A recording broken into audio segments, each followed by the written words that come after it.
clinical trials versus user trials by Brigadier Navneet Tanwar, Brigadier Capability Development A, an armored corps officer with over 28 years of service and a master's degree in theatre strategy from the School of Advanced Military Studies, United States. He currently serves as the Brigadier Capability Development A at the Capability Development Directorate, leading capability planning and modernization efforts for the Indian Army. May I now request Brigadier Navneet Tanwar to address the audience.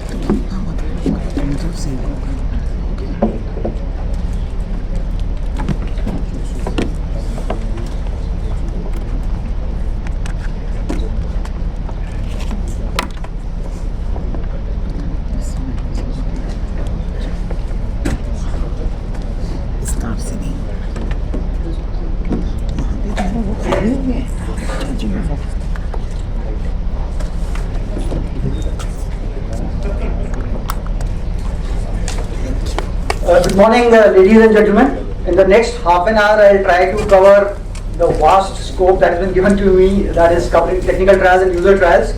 How exactly, what is the methodology of carrying out trials, what are the challenges that we face in trials, and the strategies that the industry can adopt as far as trials are concerned.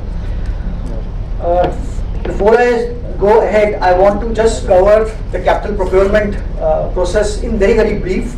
As you can all see, there are three prominent stages in the entire process.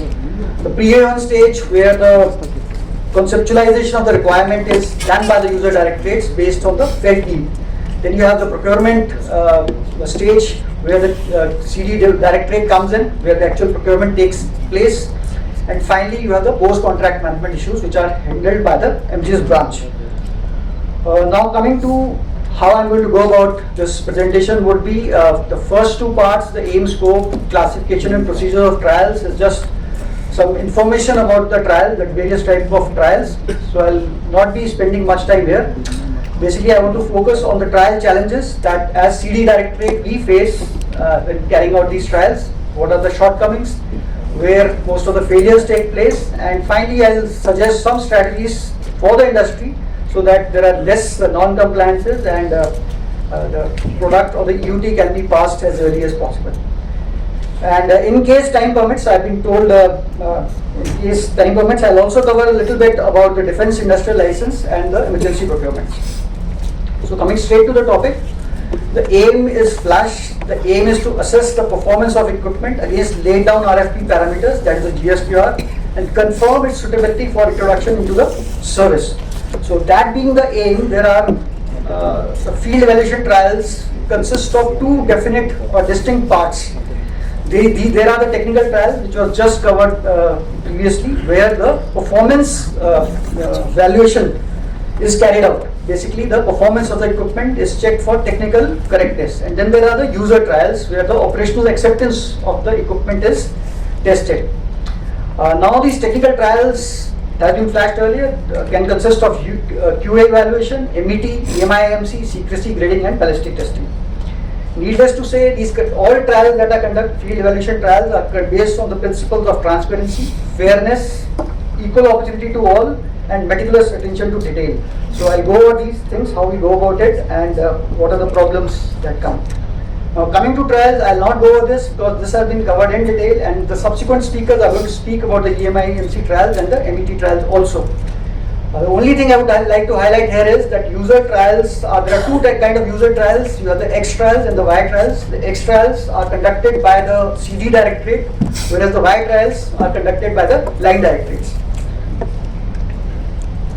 Then there is something called as, and there is a bit of confusion between in the industry and the vendors. There are something called as confirmatory trials, and at times during trials, what happens is the vendors are told, in case there is a failure of certain sort, a time is given to the vendor to either repair that particular failure. In case it is a small failure which can be corrected right at the site, Up to 72 hours are given for that, and at times it is given in the draft that the equipment can be returned to all the vendors and the trial resumes after that. But that doesn't mean it's a confirmatory trial. It's the same trial because the trial directive is one and it is based on the same trial directive. When a confirmatory trial takes place, there is a slight bit of change, a new trial directive is issued, and only the shortcomings that are there for all are tested. So this is a small amount of difference.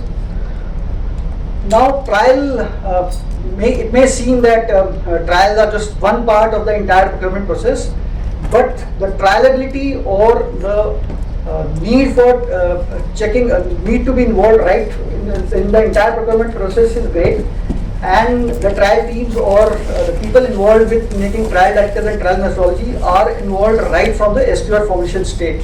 But at that stage, the trialability aspect of each parameter is judged. You can't have a GSQR parameter which you cannot check subsequently. So then there is no point of giving the GSQR parameter. So again, all these things I'll not cover it here because I want to save on time and discuss the actual issues. We'll cover it in the next slide.